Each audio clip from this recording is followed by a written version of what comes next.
ദൈവവചന ചിന്തയ്ക്കായി നമുക്ക് വാക്യം വായിക്കാം. യോശുവയുടെ പുസ്തകം 1-ാം അധ്യായത്തിൻ്റെ 5-6 വാക്യം ഒരാൾക്ക് ശബ്ദമുയർത്തി വായിക്കാം. യോശുവയുടെ പുസ്തകം 1-ാം അധ്യായത്തിൻ്റെ 5-6 വാക്യം. നിന്റെ ജീവകാലത്തൊരിക്കലും ഒരു മനുഷ്യനും നിന്റെ നേരെ നിൽക്കുകയില്ല. ഞാൻ മോശയോട് കൂടെ ഇരുന്നത് പോലെ നിന്നോട് കൂടെ ഇരിക്കും. എല്ലാവരുടെ കണ്ണുകൾ ദൈവസന്നിധിയിൽ അടയട്ടെ. ഒരു നിമിഷം അധരങ്ങളെ തുറന്ന് ദൈവസന്നിധി പ്രാർത്ഥിക്കാം. പരിശുദ്ധാത്മാവിൻ്റെ നിറവ് പ്രാപിച്ചവർ പരിശുദ്ധാത്മാവിൽ ഇന്ന് പകൽ പ്രാർത്ഥിച്ചു തുടങ്ങിയാട്ടെ. ഇന്ന് പകൽ അസാധാരണമായ ദൈവ മഹത്വം നമ്മളെ ചലിപ്പിക്കുന്ന പകലായി മാറട്ടെ. ഇന്ന് പകൽ ദൈവത്തിൻ്റെ വലിയ വിടുതലുകൾ നമ്മുടെ ലൈഫിൻ്റെ അകത്ത് വെളിപ്പെടുന്നൊരു പകലായി മാറട്ടെ. എല്ലാം അധരങ്ങളെ തുറന്ന് ആത്മാവിൽ പ്രാർത്ഥിച്ചാട്ടെ. ഹല്ലേലൂയ. അഭിഷേകം പ്രാപിച്ചവർ ഇന്ന് പകൽ അഭിഷേകത്തിൽ പ്രാർത്ഥിച്ചാട്ടെ. ആരും മൗനമായിരിക്കരുത്. ഇന്ന് പകൽ നിനക്ക് വേണ്ടി ചലിക്കുന്ന ദൈവിക മഹത്വം, ഇന്ന് പകൽ നിനക്ക് വേണ്ടി ഇറങ്ങി വരുന്ന ദൈവത്തിന്റെ തേജസ് ഇന്ന് പകൽ നിനക്ക് വേണ്ടി ഇറങ്ങി വരുന്നതിനാ നിന്റെ ജീവിതത്തിന്റെ അകത്ത് പിശാചു കൊണ്ടുവച്ചിരിക്കുന്ന ചില പൈശാചിക തന്ത്രങ്ങളെ പൊളിക്കുന്ന പകലായി മാറേണ്ടതിനായി എല്ലാവരും അധരങ്ങളെ തുറന്ന് ആത്മാവിൽ പ്രാർത്ഥിച്ചാട്ടെ.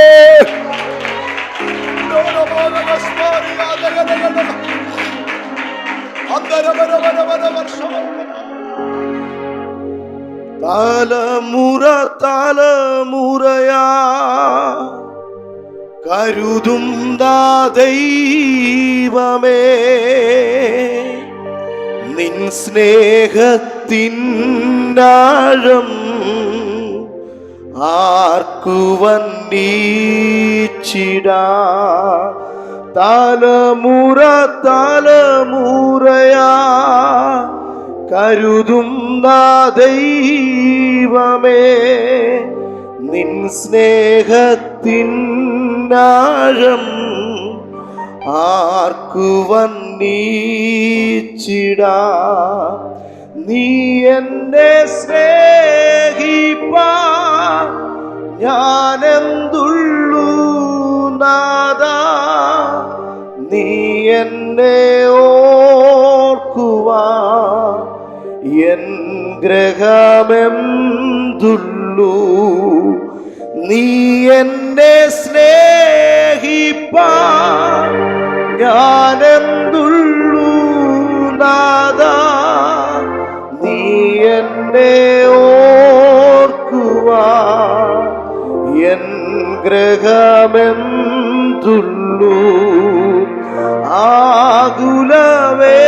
ആകുലവേളകളിൽ ആശ്വാസമായി നീ, ഭാരത്തിൻ നാളുകളിൽ അത്താണിയായി നീ. ആകുലവേളകളിൽ ആശ്വാസമായി നീ, ഭാരത്തിൻ നാളുകളിൽ അത്താണിയായി നീ. നീ എന്നെ സ്നേഹിപ്പാ ഞാനെന്തുള്ളൂ നാഥാ, നീ എന്നെ ഓർക്കുവാ എൻ ഗ്രഹമെന്തുള്ളൂ. നീ എന്നെ സ്നേഹിപ്പാ ഞാനെന്തുള്ളൂ നാഥാ, നീ എന്നെ ഓർക്കുവാ എൻ ഗ്രഹമെന്തുള്ളൂ. ഞങ്ങളെ ആഴമായി സ്നേഹിക്കുന്ന സ്വർഗ്ഗീയ പിതാവേ, നല്ല നിമിഷത്തിനായി ഞങ്ങൾ നന്ദി പറയുന്നു. ഇന്ന് പകൽ കർത്താവ് ഞങ്ങളെ കൊണ്ടുവന്നെങ്കിൽ, ഇന്ന് പകൽ ഞങ്ങളുടെ ലൈഫിനകത്ത് ദൈവം അത്ഭുതങ്ങളെ ചെയ്യുന്നതിനായി സ്തോത്രം. അസാധ്യതകളെ ദൈവം വഴി മാറ്റുന്ന ഒരു പകലായി മാറുന്നതിനായി സ്തോത്രം. ഞങ്ങളുടെ മേൽ ദൈവത്തിൻ്റെ മഹത്വം വെളിപ്പെടുന്ന പകലായി മാറിയിരിക്കാൻ ഞങ്ങൾ സ്തോത്രം ചെയ്യുകയാണ്. കടന്നു വന്ന അങ്ങയുടെ ജനത്തെ ഇന്ന് പകൽ അങ്ങയുടെ കരത്തിലേക്ക് ഏൽപ്പിച്ച് പ്രാർത്ഥിക്കുന്നു. വചനത്തിൻ്റെ അകത്തൂടെ ശുശ്രൂഷിപ്പാൻ ഇന്ന് പകൽ അടിയനെ ദൈവം ബലപ്പെടുത്തേണ്ടതിനായി സ്തോത്രം ചെയ്യുന്നു. കർത്താവ് ഞങ്ങളുടെ പ്രാർത്ഥന കേട്ടതിനായി സ്തോത്രം. യേശുവിൻ്റെ നാമത്തിൽ തന്നെ ആമേൻ. കരവും ശബ്ദമുയർത്തി കർത്താവിനെ സ്തോത്രം ചെയ്താട്ടെ. ഹല്ലേലൂയ. ഇന്ന് പകൽ വിശുദ്ധ ആരാധനയുടെ പകൽ ഒന്നിച്ചായിരിക്കുന്നതിൽ വളരെ സന്തോഷം. കർത്താവ് എല്ലാവരെയും ധാരാളമായി അനുഗ്രഹിക്കട്ടെ. ഈ മീറ്റിങ്ങിൽ വിശുദ്ധ ആരാധനയിൽ പുതുതായി ഞങ്ങളോട് ചേർന്ന് ആരാധന സംബന്ധിക്കുന്ന പ്രിയപ്പെട്ടവരെ ഓർത്ത് കർത്താവിനെ സ്തോത്രം ചെയ്യുന്നു. നിങ്ങളെ കർത്താവ് ധാരാളമായി അനുഗ്രഹിക്കട്ടെ. നിങ്ങളുടെ ലൈഫിൻ്റെ അകത്ത് ദൈവം അത്ഭുതങ്ങൾ ചെയ്യുന്ന ഒരു പകലായി മാറട്ടെ എന്ന് ഈ നിമിഷത്തിൽ ഓർപ്പിക്കുകയാണ്. കർത്താവിൻ്റെ ദാസൻ ബോബൻ തൻ്റെ മാതാവും പിതാവും സഹോദരിയും ഇന്ന് ഈ ശുശ്രൂഷകളിൽ സംബന്ധിക്കുന്നതോർത്ത് കർത്താവിനെ സ്തോത്രം ചെയ്യുന്നു. ഞങ്ങളെ ഒരു മക്കളെ പോലെ സ്നേഹിക്കുകയും ഞങ്ങളെ ചേർത്ത് പിടിക്കുകയും ഞങ്ങൾക്ക് വേണ്ടി പ്രാർത്ഥിക്കുകയും ചെയ്യുന്ന ഒരു കുടുംബമാണ്. ഇന്ന് പകൽ ഇങ്ങനെ ഒരു വിശുദ്ധ ആരാധന അവരോടൊപ്പം ദൈവം നൽകിയതോർത്ത് കർത്താവിനെ സ്തോത്രം ചെയ്യുകയാണ്. ഇന്ന് പകൽ പരിശുദ്ധാത്മാവിൻ്റെ വലിയ ചലനങ്ങൾ നമ്മളെ ചലിപ്പിക്കുന്ന ഒരു പകലായി മാറട്ടെ. കഴിഞ്ഞ ദിവസങ്ങളിൽ ഉപവാസത്തോടെ പ്രാർത്ഥനയോടെ ആയിരിക്കാൻ കർത്താവ് എൻ്റെ ജീവിതത്തിലും ഒരുക്കിയ നല്ല അവസരത്തിനായി നന്ദി പറയുന്നു. ചില വിഷയങ്ങൾക്കകത്ത് ഞാനും കെസിയായും ഉപവസിക്കുവാൻ വേണ്ടി ആഗ്രഹിച്ചു, സഭയിൽ അനൗൺസ് ചെയ്തു. എന്നാൽ പലർക്കും കടന്നു വന്ന ഈ പ്രാർത്ഥനയിൽ സംബന്ധിക്കുവാൻ ഞങ്ങളോട് ഒന്നിച്ച് പ്രാർത്ഥിപ്പാനൊക്കെ ദൈവമൊരുക്കിയ ആ വലിയ ദൈവിക കൃപയ്ക്കായി നന്ദി പറയുന്നു. എന്നോട് ചേർന്ന് എൻ്റെ 2 കുഞ്ഞുങ്ങളും ഉപവസിച്ച് അവരെ ഓർത്ത് കർത്താവിന് സ്തോത്രം ചെയ്യുകയാണ്. അവരുടെ ലൈഫിൻ്റെ അകത്ത് ദൈവം അത്ഭുതങ്ങൾ ചെയ്യട്ടെ എന്ന് ഈ നിമിഷം ഞാൻ പ്രാർത്ഥനയോടെ ഇന്ന് പകൽ അത് പ്രഖ്യാപിക്കുന്നു. കഴിഞ്ഞ ദിവസങ്ങളിലൊക്കെ വലിയ പ്രതികൂലങ്ങളും പ്രതിസന്ധികളുമൊക്കെ നേരിട്ട നിമിഷങ്ങളായിരുന്നു. ഉപവാസത്തെ കൂടെ അല്ലാതെ മുൻപോട്ട് നിൽക്കുവാൻ കഴിയാത്തതുപോലെ പിശാച് ദേശത്തിൻ്റെ അകത്ത് നിർത്തത്തില്ല എന്ന് വാതി പറഞ്ഞ വിഷയങ്ങൾക്കകത്ത് ദൈവസന്നിധിയിൽ ഉപവസിച്ച് അതിൻ്റെ അകത്ത് ദൈവിക പ്രവർത്തികളെ കാണുവാൻ, ദൈവിക വിടുതലുകളെ അനുഭവിക്കുവാൻ കർത്താവ് ഒരുക്കിയ നല്ല നിമിഷത്തിനായി ഞങ്ങൾ നന്ദി പറയുന്നു. കർത്താവ് ഞങ്ങൾക്ക് വേണ്ടി ചെയ്ത സകല ഉപകാരങ്ങൾക്കും ഇന്ന് പകൽ നന്ദിയോടെ കർത്താവിനെ സ്തോത്രം ചെയ്യുകയാണ്. Price the Lord. നമ്മൾ വായിച്ച വാക്യം അവിടെ കാണുന്നു. യോശുവയോട് ദൈവം പറയുകയാണ്, ജീവകാലത്തൊരിക്കലും നിന്റെ നേരെ എന്ത് നീക്കത്തില്ല, ഒരു മനുഷ്യനും നിൽക്കത്തില്ല. Praise the lord. യോശുവയുടെ പുസ്തകം 1-ാം അധ്യായത്തിൻ്റെ 1 മുതലുള്ള വാക്യങ്ങൾ ഒരാൾക്ക് ശബ്ദമുയർത്തി ശുശ്രൂഷകരുടെ അനുഗ്രഹത്തിന് വേണ്ടി വായിച്ചു തുടങ്ങാം. യഹോവയുടെ ദാസനായ മോശയുടെ മരണശേഷം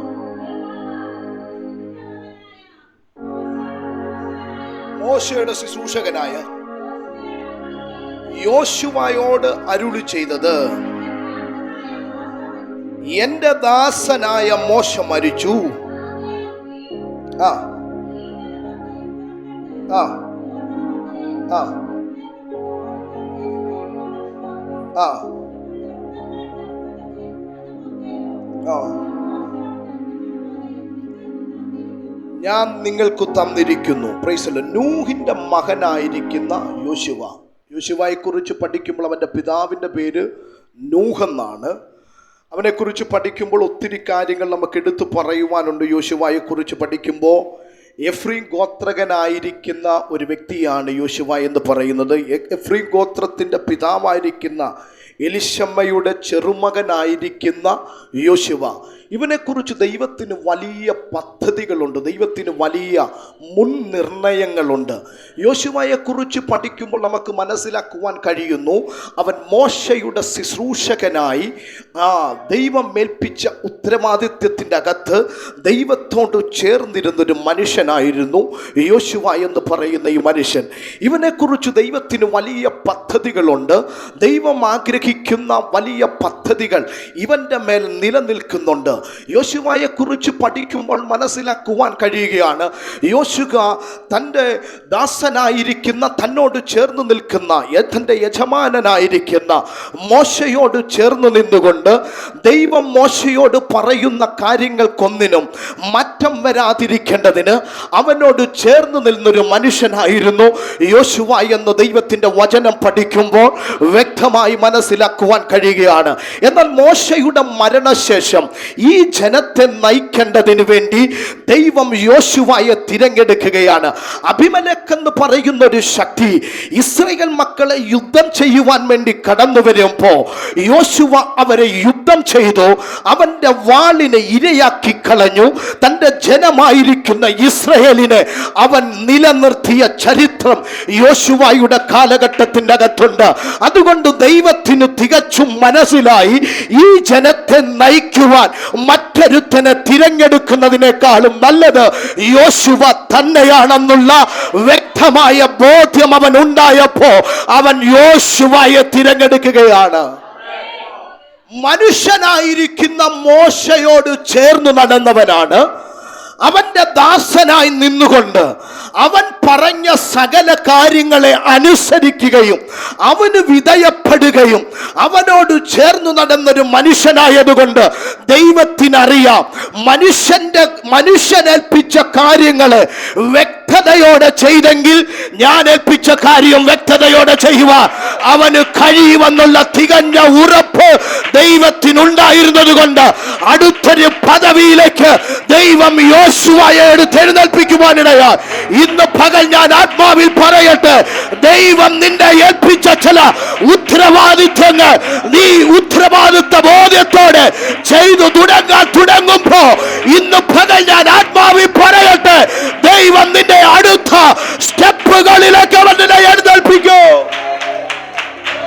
ഓ ശബനഗദര അർദ്ധര രബാധന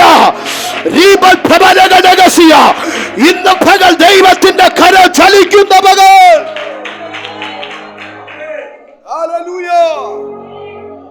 അടുത്ത നിയോഗങ്ങളെ കൈമാറുന്ന ഒരു പകലായി ഇന്ന് പകൽ മാറാൻ പോകുകയാണ്. ആത്മാവെന്നോട് അങ്ങനെ പ്രവചിച്ചു പറയുക ചില നിയോഗങ്ങളെ കൈമാറുന്ന പകലായി മാറാൻ പോകുക. ഇതുവരെ നീ മറ്റൊരുത്തന്റെ കീഴിലായിരുന്നേക്കാം. ഇതുവരെ മറ്റൊരുത്തൻ പറയുന്നതായിരിക്കാം നീ കേട്ടുകൊണ്ടിരുന്നത്. ഇന്ന് പകൽ നിന്റെ ലൈഫ് തിരിയാൻ പോകുക. ദൈവം നിന്നെ ചേർത്ത് പിടിക്കാൻ പോകുക. ദൈവം പറയാ, നീ മോശയുടെ ശുശ്രൂഷകനാ, എന്റെ ശുശ്രൂഷകനായ മോശയുടെ ശുശ്രൂഷകനാ. പക്ഷേ മോശയുടെ അന്ത്യം കഴിഞ്ഞപ്പോ, അവന്റെ മരണം കഴിഞ്ഞപ്പോ ദൈവം പറയാ, യോശുവ എന്റെ ശുശ്രൂഷകൻ. ഹല്ലേലൂയ.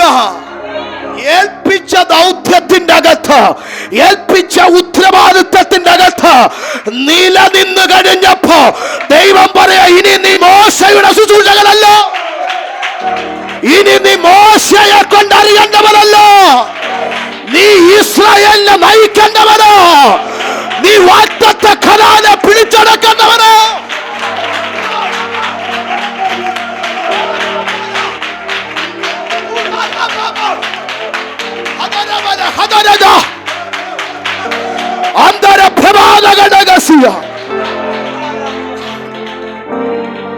ഒരു കാലഘട്ടം വരെ ദൈവം നമ്മളെ ചില സ്ഥലങ്ങളിൽ ഏൽപ്പിക്കും. ചില കാലഘട്ടം വരെ, അത് കഴിയുമ്പോൾ ദൈവം നമ്മളെ ഉയർത്തും. എൻ്റെ മിനിസ്ട്രിക്കകത്തും ഒരു കാലഘട്ടം വരെ ദൈവം ചിലരെ എന്നെ ഏൽപ്പിച്ചിരിക്കുകയായിരുന്നു. ഞാൻ പറയാറുണ്ട്, എൻ്റെ സ്പിരിച്വൽ ഫാദർ മഞ്ചേഷ് മാങ്ങാനുമാണ്. ഒരു കാലഘട്ടം വരെ ഞാൻ അഭിഷക്തനോട് ചേർന്നാണ് നടന്നത്. അദ്ദേഹത്തിൻ്റെ ശുശ്രൂഷ കണ്ടും അദ്ദേഹത്തിനോട് ചേർന്നുമാണ് ഞാൻ വളർന്നത്. പക്ഷെ അതൊരു സമയം വരെയുള്ളായിരുന്നു. ഇന്ന് പകൽ എന്നോട് ചേർന്ന് നിൽക്കുന്ന അഭിഷക്തന്മാരുണ്ട്. നിങ്ങളോടും ഇന്ന് പകൽ ആ ദൂത് പറയും, ഒരു കാലഘട്ടം വരെ ആ ദൈവം എന്നെ ഏൽപ്പിച്ചിരിക്കുന്നു. എന്നോട് കൂടെ ആരാധിക്കുന്ന ദൈവജനത്തോട് പറയട്ടെ, ഒരു കാലഘട്ടം വരെയാണ് നിങ്ങളെ ദൈവം എന്നെ ഏൽപ്പിച്ചിരിക്കുന്നത്. ഒരു സമയം കഴിയുമ്പോൾ നിങ്ങൾ തികവുള്ളവരും തിറവുള്ളവരുമാണെന്ന് ദൈവത്തിന് മനസ്സിലായി കഴിയുമ്പോൾ ദൈവം ചില അധികാരങ്ങൾ നിങ്ങളുടെ മേൽ കൈമാറും. ഇന്ന് പകൽ ഞാൻ അത് ഉറപ്പോടെ ഇവിടെ പ്രവചിക്കുകയാ. ഇന്ന് പകൽ ദൈവമഹത്വം നമുക്ക് വേണ്ടി ഇറങ്ങാൻ പോകുക. ഒരു കാലഘട്ടം വരെ മോശയുടെ ശുശ്രൂഷകനെന്നറിയപ്പെട്ട യോശുവ ദൈവത്തിന്റെ ശുശ്രൂഷകനെന്ന് വിളിക്കപ്പെട്ടെങ്കിൽ ഇന്ന് പകൽ അതേ ദൈവിക ശബ്ദമായി ദൈവത്തിന്റെ വചനത്തിൽ കൂടെ വിളിച്ചു പറയട്ടെ, നിന്റെ കാലഘട്ടങ്ങൾ കഴിയാൻ പോകുകയോ, നിന്റെ ടൈം മാറാൻ പോകുകയോ.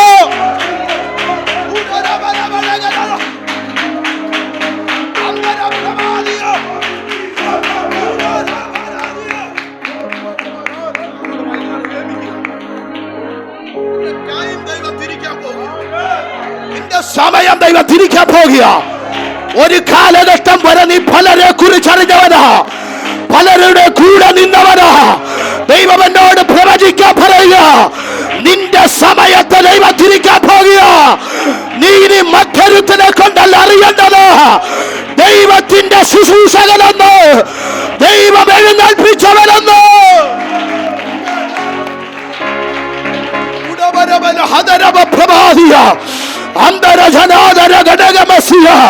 ഇന്ന് പകൽ ലൈഫ് തിരിയുന്ന പകലായി മാറട്ടെ.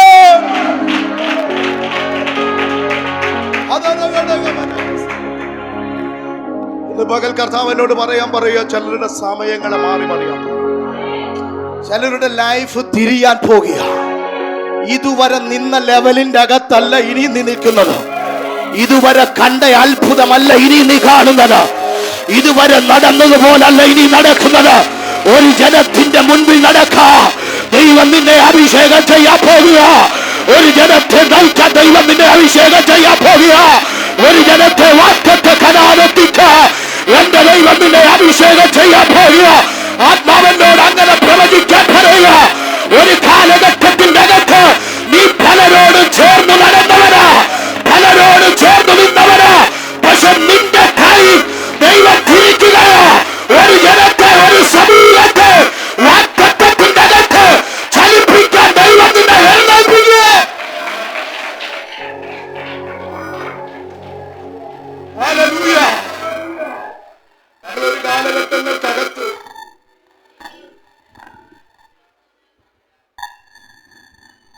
ഞങ്ങളൊരു കാലഘട്ടങ്ങൾക്കകത്ത് എവിടെ മീറ്റിംഗ് ഉണ്ടെങ്കിലും അവിടെ പോകുന്ന വ്യക്തിയായിരുന്നു. ഞങ്ങൾ രാവിലെ എഴുന്നേറ്റ് കുളിച്ചൊരുങ്ങി എവിടെ മീറ്റിംഗ് ഉണ്ടെങ്കിലും ഞങ്ങൾ യാത്ര ചെയ്യും, അവിടെ പോകും, മീറ്റിംഗ് കൂടും. ദൈവത്തിൽ നിന്നെങ്കിലും എന്തെങ്കിലും പ്രാപിക്കുവാൻ വേണ്ടി ആഗ്രഹിച്ച സമയമായിരുന്നു. ദൈവത്തിൽ നിന്ന് പല സ്ഥലങ്ങളിൽ ചെല്ലുമ്പോൾ ദൈവിക ദൂതുകൾ കേൾക്കും. ദൈവം ഇന്ന മിനിസ്ട്രി നിന്റെ മേൽ പകർന്നിരിക്കുക, ഇന്ന ദൈവം നിന്നെ കൊണ്ട് ചെയ്യിക്കാൻ പോവുക. അതൊരു സമയം വരെയാ, പിന്നെ നമ്മൾ പ്രാപിക്കാണ്ടിരിക്കില്ല. ദൈവം നിറച്ചോളും. നിന്റെ മേൽ വീണ മിനിസ്ട്രിയെ വെളിപ്പെടുത്തണം. എനിക്കറിയത്തില്ല, ഒരു കാലഘട്ടം വരെ ഞാൻ പ്രാപിച്ചു നടക്കുകയാണ്. എവിടെ ഉപവാസ പ്രാർത്ഥന ഉണ്ടല്ലോ അവിടെ പോകും, എവിടെ ഡെലിവറൻസ് മീറ്റിംഗ് ഉണ്ടല്ലോ അവിടെ പോകും, എല്ലാം പ്രാപിക്കുക. പക്ഷേ പ്രാപിച്ചതൊന്നും വെളിപ്പെടുന്നില്ല. ഒരു അഭിഷക്തൻ എന്നോട് പറയുക, നിന്റെ ഉള്ളിൽ കത്തുന്ന തീ വെളിപ്പെടണം. നീ പ്രാപിച്ചു നടന്ന സമയം മതി, ഇനിയും വേണ്ട ദൈവം നിന്നെ നിറച്ചോളും. പക്ഷെ നിന്നിൽ കത്തുന്ന തീ അത് വെളി വരണം. ഇന്ന് പകൽ ഞാൻ നിങ്ങളോട് ആത്മാവി ദൂത് കൈമാറട്ടെ. അഭിഷക്തന്മാരോട്, നിങ്ങൾ പ്രാപിച്ച സമയം കഴിഞ്ഞു. ഇനിയും നിങ്ങളുടെ ഉള്ളിൽ കത്തുന്നതിനെ ദൈവം പുറത്തു കൊണ്ടുവരണം. അത് പുറത്തു വന്നാലേ നിങ്ങളുടെ ലെവലുകൾ മാറത്തുള്ളൂ, നിങ്ങളുടെ പേരുകൾ മാറത്തുള്ളൂ. ഇന്ന് പകൽ ഞാൻ ആത്മാവി പറയട്ടെ, ഇന്ന് പകൽ ഞാൻ അഭിഷേകത്തിൽ പറയട്ടെ, ഒരു സമയം മുഴുവൻ, കാലഘട്ടം മുഴുവൻ മോശയോട് ചേർന്ന് നടന്ന് അവൻ അഭിഷേകത്തെ അവനിൽ നിന്ന് കൈമാറ്റം ചെയ്തപ്പോ അത് ദൈവസന്നിധിയിൽ ഇരുന്ന് പ്രാപിച്ച യോശുവയോട് ദൈവം പറയാ, നീ പ്രാപിച്ച സമയം കഴിഞ്ഞു, നീ പ്രാപിക്കേണ്ട സമയം കഴിഞ്ഞു. ഇനിയും നിന്നെ ഞാനൊരു ദൗത്യമേൽപ്പിക്കാൻ പോകുകയോ, നിന്നെ ഞാനൊരു ദൗത്യമേൽപ്പിക്കാൻ പോകുകയോ, നിന്നെ ഞാനൊരു ദൗത്യമേൽപ്പിക്കാൻ പോകുകയോ.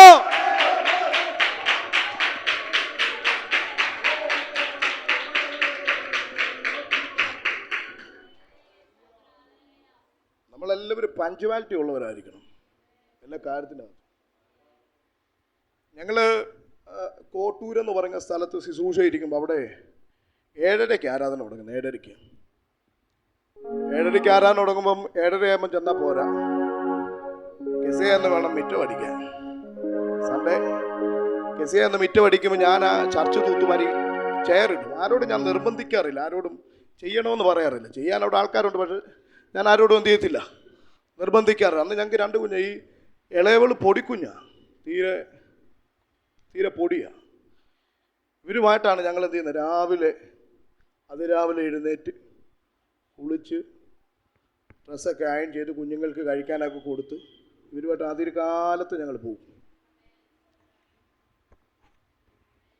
ഇത്രയും കാര്യങ്ങൾ ഞങ്ങൾ ആ സമയങ്ങളിൽ ഞങ്ങളെ ഏൽപ്പിച്ചതിൻ്റെ അകത്ത് ഉത്തരവാദിത്വത്തോടെ നിന്നു. ആ ഒരു സമയം മുഴുവനും ഞങ്ങളെ ഏൽപ്പിച്ചതിൻ്റെ അകത്ത് നിന്ന് ഞങ്ങൾ പുറകോട്ട് മാറിയില്ല. ഒരു ദിവസം പോലും വിശ്വാസികൾ വന്ന് വഴി നിൽക്കാൻ ഞങ്ങൾ ആ സമയത്ത് സമ്മതിച്ചില്ല. ഞങ്ങൾ നേരത്തെ എന്ത് ചെയ്യും? ദൈവം ഇതെല്ലാം നീതിയായി നമ്മളെ കണക്കിടുന്നൊരു സമയമുണ്ട്.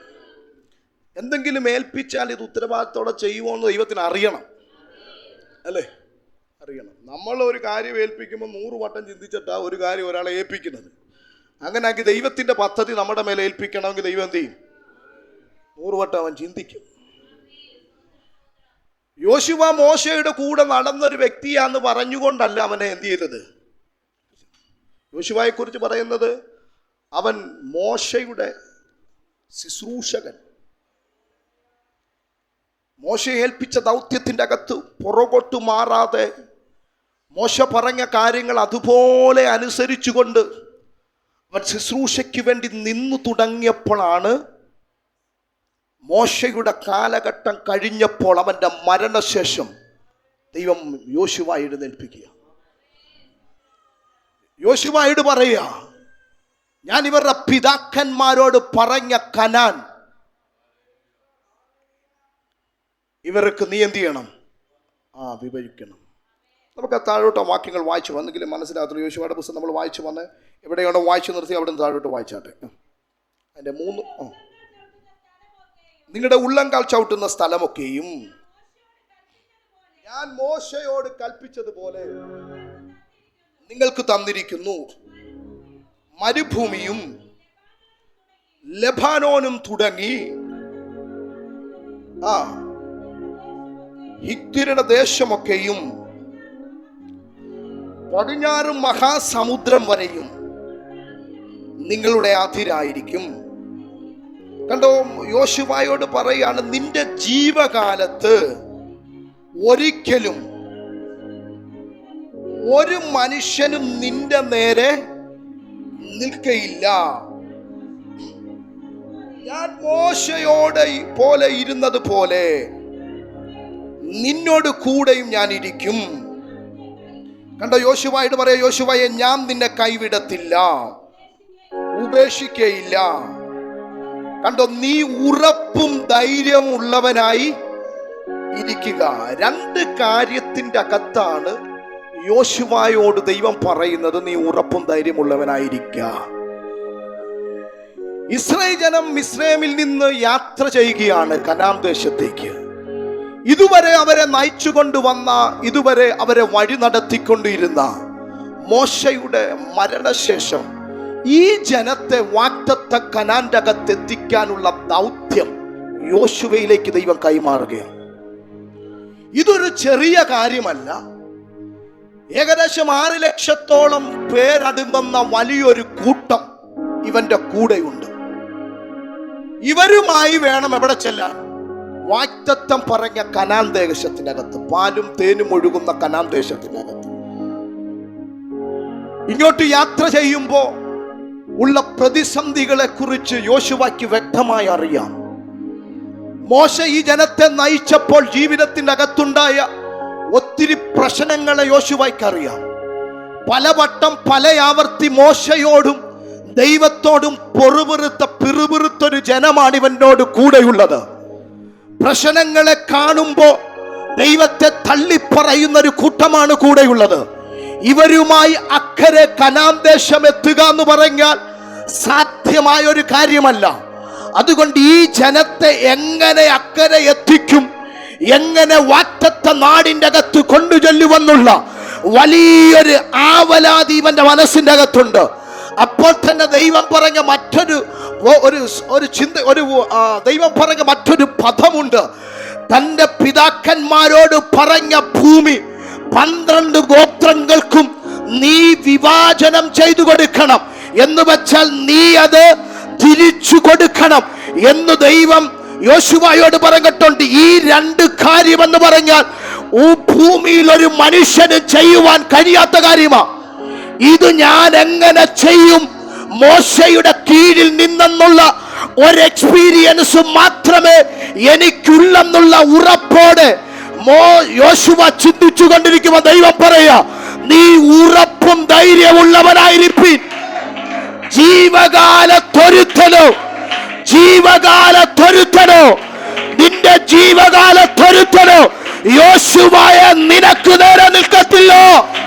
ഇന്ന് പകൽ അഭിഷേകമുള്ള നിനക്ക് നേരെ, വാഗ്ദത്തമുള്ള നിനക്ക് നേരെ, ദൈവിക ഇഷ്ടത്തിനകത്ത് യാത്ര ചെയ്യുന്ന നിനക്ക് നേരെ ഒരു ശക്തിക്കും നിൽക്കാൻ കഴിയത്തില്ല.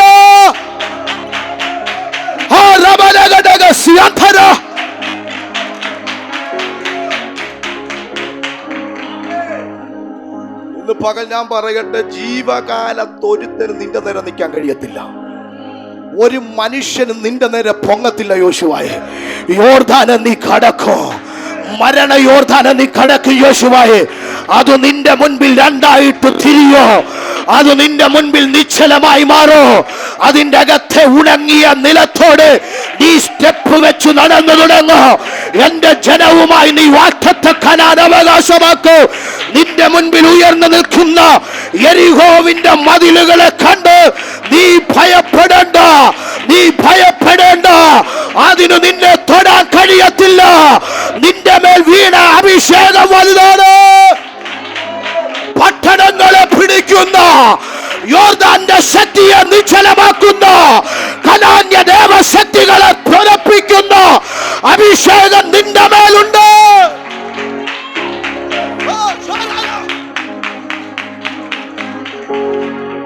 ഇന്ന് പകൽ ഞാൻ പറയട്ടെ, വാഗ്ദത്തത്തിന്റെ അകത്ത് മൂവ് ചെയ്യുന്ന, വാഗ്ദത്തത്തിന്റെ അകത്ത് സ്റ്റെപ്പ് വെക്കുന്ന, ദൈവിക പദ്ധതികൾക്കകത്ത് നടക്കുന്ന, ദൈവിക ആലോചനകൾക്കകത്ത് നടക്കുന്ന, ദൈവ ശബ്ദത്തിന്റെ അകത്ത് മൂവ് ചെയ്യുന്ന, നിന്നെ പിടിച്ചുകെട്ട ഒരു ദേശത്തിന്റെ ശക്തിക്കും കഴിയത്തില്ല.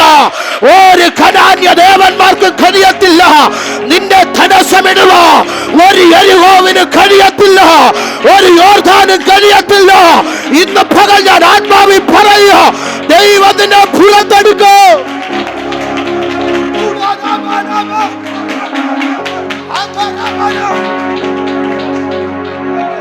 ഇന്ന് പകൽ ഞാൻ പറയട്ടെ, അഭിഷേകമുള്ള നിനക്ക് നേരെ പിശാചു പദ്ധതികൾ ഒരുക്കും. നിന്നെ തകർത്ത് കളയാൻ തന്ത്രങ്ങൾ കൊണ്ടുവരൂ. നിന്നെ തച്ചുടച്ചു കളയാൻ പദ്ധതികളെ ഒരുക്കോ. ഇന്ന് പകൽ നീ അവന്റെ മുൻപിൽ അടിയറ പറയേണ്ടവനല്ല. അവന്റെ മുൻപിൽ നീ തിരികെ നടക്കേണ്ടവനല്ല. അവന്റെ മുൻപിൽ നീ പുറകോട്ട് പോകേണ്ടവനല്ല. വാഗ്ദത്തത്തിന്റെ അകത്തേക്ക് നീ കയറിക്ക്. ആ ദൈവ ശബ്ദത്തെ നീ മുറുകെ പിടിച്ച്, നിന്നെ കൊണ്ട് ദൈവം ചെയ്യിക്കുമെന്ന് പറഞ്ഞത്, നിന്നെ കൊണ്ട് ദൈവം ചെയ്യിക്കുമെന്ന് പറഞ്ഞത്, നിന്നെ ഏൽപ്പിച്ച ദൗത്യം അത് നീ ചെയ്തെടുക്കുക തന്നെ ചെയ്യോ.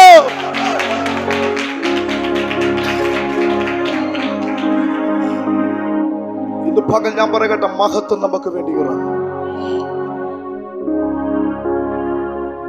12 ഗോത്രങ്ങളെ കുറിച്ച് പഠിക്കുമ്പോൾ 12 ഗോത്രങ്ങൾക്കും 12 സ്വഭാവമാണ്.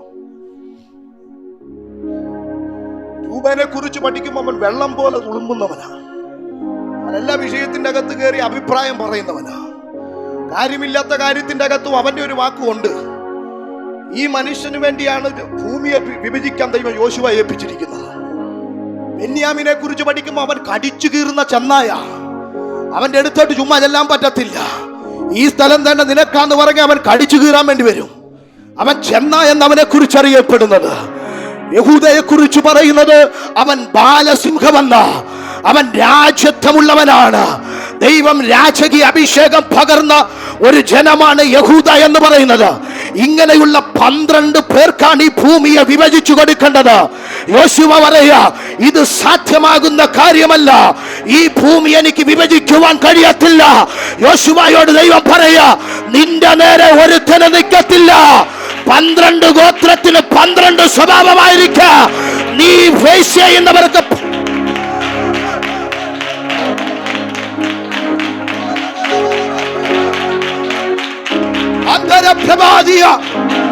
ഒരു മനുഷ്യനും നിന്റെ നേരെ നിൽക്കത്തില്ല. വാഗ്ദത്തമുള്ള നിനക്ക് നേരെ ഒരുത്തനും പൊങ്ങാൻ പറ്റത്തില്ല. അവന്റെ പാരമ്പര്യവും അവന്റെ സ്വഭാവവും എന്തായിക്കോട്ടെ, പക്ഷെ നിനക്ക് നേരെ നിൽക്കത്തില്ല. ഇന്ന് പകൽ ആത്മാവനോട് പ്രവചിക്കാൻ പറയാ, നിനക്ക് നേരെ നിൽക്കാൻ കഴിയത്തില്ല.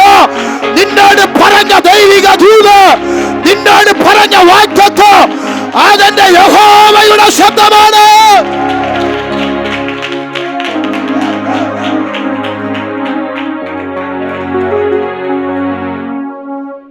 ദൈവശബ്ദം കേട്ടിട്ടും യോശുവ ഭയപ്പെട്ടാ നിൽക്കുന്നത്. യോശുവയുടെ പുസ്തകം 18-ാം അധ്യായം പഠിക്കുമ്പോഴാണ് യോശുവ ജനത്തിന്, ഗോത്രങ്ങൾക്ക് ഈ സ്ഥലങ്ങളെ വിഭജിച്ചു കൊടുക്കുന്നത്. യോശുവ ദൈവത്തോട് പറയാണ്, നിന്റെ ശബ്ദത്തിന്റെ അകത്താ ദൈവമേ ഞാൻ ഇറങ്ങുന്നത്. ഇവരുടെ സ്വഭാവം 12-ന്റെ 12. എനിക്ക് ഇവരുടെ അടുത്ത് സംസാരിച്ചു നിൽക്കുവാൻ കഴിയത്തില്ല. ഇവരോട് എനിക്ക് എന്റെ കാര്യങ്ങളെ പറയുവാൻ കഴിയത്തില്ല. കാരണം ഇവരെങ്ങനെ ചിത്രീകരിക്കും, എങ്ങനെ ചിന്തിക്കുമെന്ന് എനിക്കറിയത്തില്ല. ദൈവം പറയും, 1-ാം അധ്യായത്തിനകത്ത് നിന്നോട് ഞാനൊരു വാഗ്ദത്തം പറഞ്ഞില്ലേ? 1-ാം അധ്യായത്തിനകത്ത് നിന്നോട് ഞാനൊരു വാഗ്ദത്തം പറഞ്ഞില്ലേ? 85 വയസ്സുള്ളപ്പോൾ യോശുവ ദൈവത്തിന്റെ ശബ്ദം കേട്ടിറങ്ങുന്നത്. യോശുവയോട് പറയാ, നീ വാർദ്ധക്യത്തിലോ നിന്റെ നേരെ ഒരുത്തനും നിൽക്കത്തില്ല. ഒറ്റ കാരണമാണ്, നിന്റെ മേൽ വീട് ദൈവിക നിയോഗം എന്റെയാണ്.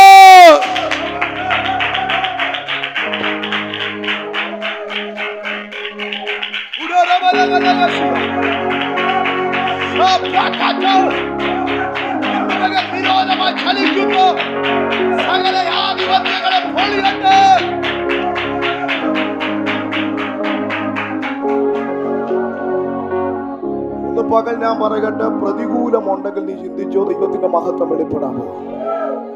എന്നോട് ഒരാൾ വിളിച്ചു, ഫോണിൽ കൂടെ വിളിച്ചു പറഞ്ഞു, നിന്നെ ഞാൻ കാണിച്ചു തരാന്ന് പറഞ്ഞു. ഞാൻ ഈ റാന്നിയിലെ ആരാണെന്ന് നിനക്കറിയാവോ എന്ന് ചോദിച്ചു.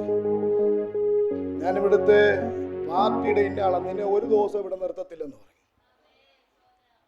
പക്ഷെ പുള്ളി അന്ന് വെല്ലുവിളിച്ചത് പിന്നെ എനിക്കറിയത്തില്ല, ഡെലിവറൻസ് മീറ്റിംഗിന് ഇന്ന് വരെ ഇല്ലാത്ത ആളാണ്.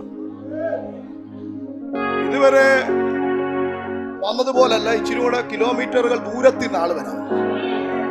വെല്ലുവിളിയുടെ മുൻപിൽ പരാജയപ്പെടേണ്ടവനല്ല നീ. വിമർശനത്തിന്റെ മുൻപിൽ ഒതുങ്ങേണ്ടവനല്ല നീ. നിന്നെ ഏൽപ്പിച്ച ദൗത്യം കനാൻ എത്തിക്കുക എന്നുള്ളതാണ്. കനാന്റെ അകത്ത് ദൈവം പിതാക്കന്മാരോട് വാഗ്ദത്തം പറഞ്ഞ മണ്ണിന്റെ അകത്ത് ഈ ജനത്തെ കൊണ്ടെത്തിക്കുക എന്നുള്ളതാണ് യോശുവയുടെ ദൗത്യമെങ്കിൽ ഈ ദൗത്യത്തെ തടയാൻ ഒരുത്തനും കഴിയത്തില്ല. ഇന്ന് പകൽ ഈ പട്ടണത്തിന്റെ അകത്ത് ഈ സഭയെ ദൈവം എഴുന്നേൽപ്പിച്ചത് ഒരു കൂട്ടം ജനത്തെ നിത്യതയ്ക്ക് വേണ്ടി ഒരുക്കാനാണെങ്കിൽ, ദൈവിക പദ്ധതിക്കകത്തേക്ക് ചലിപ്പിക്കാനാണെങ്കിൽ ഒരുത്തനും നിൽക്കാൻ കഴിയത്തില്ല.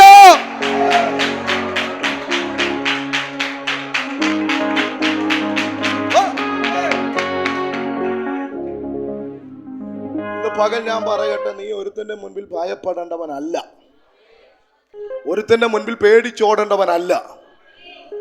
ആരും എതിരായിക്കോട്ടെ, ആരും എന്തും പറഞ്ഞോട്ടെ, പക്ഷെ ഇന്ന് പകൽ ഞാൻ ഉറപ്പോടെ പറയട്ടെ, നിന്നെ തൊടാൻ കഴിയത്തില്ല, നിന്നെ പിടിച്ചു കെട്ടാൻ കഴിയത്തില്ല, നിന്നെ ഒതുക്കാൻ കഴിയത്തില്ല. നിന്റെ മേൽ വീണത് ദൈവത്തിന്റെ മഹത്വമാ, നിന്നെ ചലിപ്പിക്കുന്ന ദൈവത്തിന്റെ മഹത്വമാ. ഇസ്രായേൽ ജനത്തിന് മഹത്വമായി വെളിപ്പെട്ട മേഘസ്തംഭം പോലെ വെളിപ്പെട്ട മഹത്വത്തിന്റെ അകത്ത് നടക്കുന്ന ജനത്തെ പിടിച്ചുകെട്ട ഉലകത്തിലെ ഒരു ശക്തിക്കും കഴിയത്തില്ല. ഇന്ന് പകൽ നിനക്ക് നേരെ നിൽക്കാൻ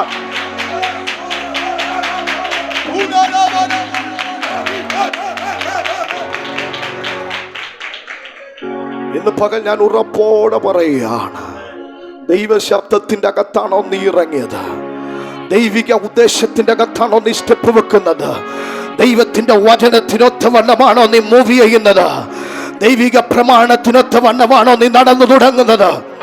നിന്നെ പിടിച്ചു കെട്ടാൻ ആർക്കും കഴിയത്തില്ല, നിന്നെ ഒതുക്കി വെക്കുവാൻ ആർക്കും കഴിയത്തില്ല, നിന്നെ പരാജയപ്പെടുത്തുവാൻ ഒരുത്തനും കഴിയത്തില്ല. നിന്റെ മേൽ വെളിപ്പെടേണ്ട ദൈവമഹത്വം ഇന്ന് പകൽ നിനക്ക് വേണ്ടി ഇറങ്ങി വരാൻ പോകുക. അസാധ്യതകൾ വഴിമാറാൻ പോകുക. ഇന്ന് പകൽ എന്റെ ദൈവത്തിന്റെ തേജസ്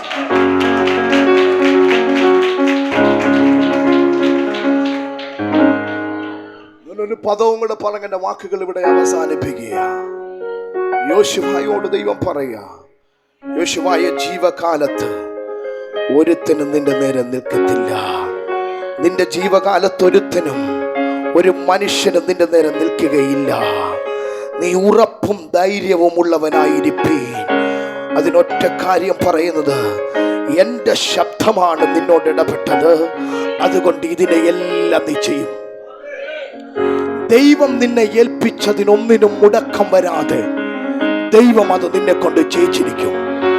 ഇന്ന് പകൽ സഭയോട് ഞാൻ ആത്മാവിൽ ദൂത് കൈമാറുകയാണ്. ദൈവം നിന്നെ ഏൽപ്പിച്ചതിന് മുടക്കം വരാൻ എൻ്റെ ദൈവം സമ്മതിക്കത്തില്ല.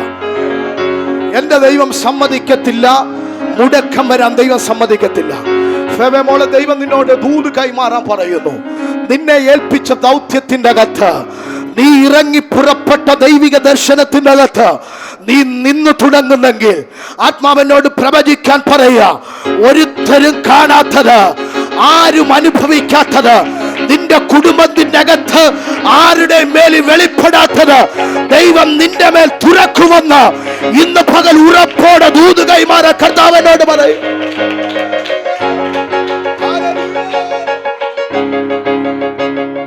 ഇന്ന് പകൽ ഞാൻ ആത്മാവിൽ പറയട്ടെ, നിന്നെ ദൈവം ഏൽപ്പിച്ചതിന്റെ അകത്ത് നീ പുറകോട്ട് മാറരുത്. ദൈവം നിന്നോട് പറയ ദൂതിന്റെ അകത്ത് നീ പുറകോട്ട് മാറരുത്. ദൈവം നിന്നോട് വെക്കാൻ പറയ സ്റ്റെപ്പിന്റെ അകത്ത് നീ പുറകോട്ട് നടക്കരുത്. ദൈവം നിന്നെ ഏൽപ്പിച്ചതിന്റെ അകത്തിനൊന്നിന്റെ അകത്ത് നീ പുറകോട്ട് മാറരുത്. ദൈവത്തിന് നിന്നെ കുറിച്ച് പദ്ധതിയുണ്ട്. നിന്റെ നേരെ ഒരുത്തനും നിൽക്കത്തില്ല. ഒരുത്തനും നിന്റെ നേരെ നിൽക്കത്തില്ല. ഇന്ന് പകൽ ഞാൻ അത് ഉറപ്പോടെ പ്രഖ്യാപിക്കുകയാ. ദേശത്തിന്റെ ഒരു ശക്തിക്ക്, ഒരു വ്യക്തിക്കും നിന്റെ നേരെ നിൽക്കാൻ കഴിയത്തില്ല.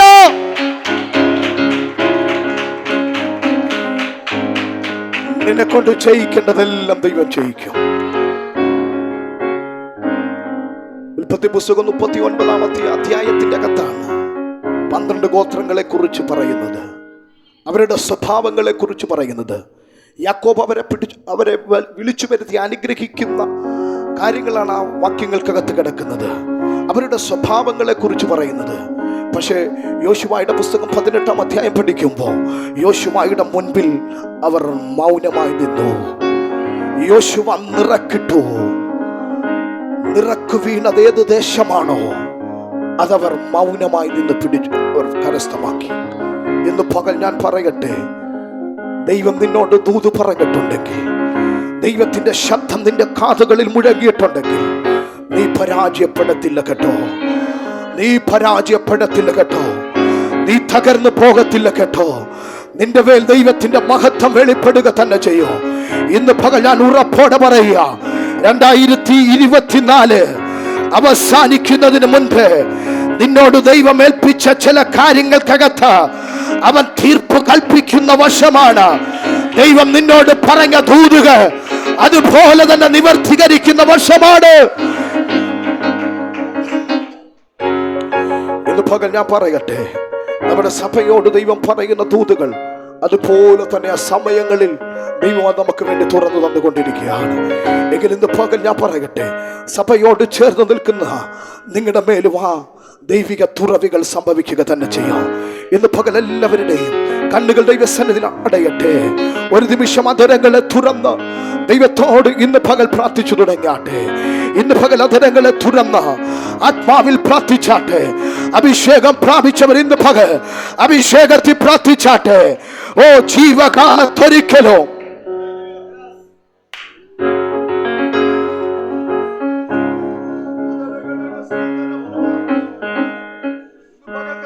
ജനത്തെ ഞങ്ങൾ ദൈവകരങ്ങളിലേക്ക് സമർപ്പിക്കുക. ഇന്ന് പകൽ എന്റെ ദൈവത്തിന്റെ മഹത്വം തന്നെ ചലിപ്പിക്കട്ടെ. അഭിഷേകം ഇന്ന് പകൽ ഇവരുടെ മേൽ പകരട്ടെ. ഇന്ന് പകൽ അങ്ങയുടെ മഹത്വം ഇവരിൽ വെളിപ്പെടട്ടെ കർത്താവേ. സമസ്ത മേഖലകൾക്കകത്തോ ഇന്ന് പകൽ എന്റെ ദൈവത്തിന്റെ മഹത്വം വെളിപ്പെട്ടതിനായി ഞങ്ങൾ സ്തോത്രം ചെയ്യുകയാണ്. എല്ലാവരെയും അനുഗ്രഹിച്ച് പ്രാർത്ഥിക്കുന്നു. നന്മകൾ ആ ദൈവം നിറയ്ക്കുമാറാകണം. വഴികൾ തുറന്നതിനായി സ്തോത്രം ചെയ്യുകയാണ്. ക്രിസ്തുയേശുവിൽ കൂടെയുള്ള സകല നന്മകളെയും സകല വാഗ്ദത്തങ്ങളെയും ഇന്ന് പകൽ തുറന്ന് പ്രാർത്ഥിക്കുകയാണ്. പിതാവിന്റെ പുത്രന്റെ പരിശുദ്ധാത്മാവിന്റെ നാമത്തിൽ ഇന്ന് പകൽ ഈ ജനത്തെ അനുഗ്രഹിച്ചു പ്രാർത്ഥിക്കുക. അനുഗ്രഹമായി മാറിയതിനായി സ്തോത്രം. യേശുവിന്റെ നാമത്തിൽ തന്നെ ആമേൻ, ആമേൻ.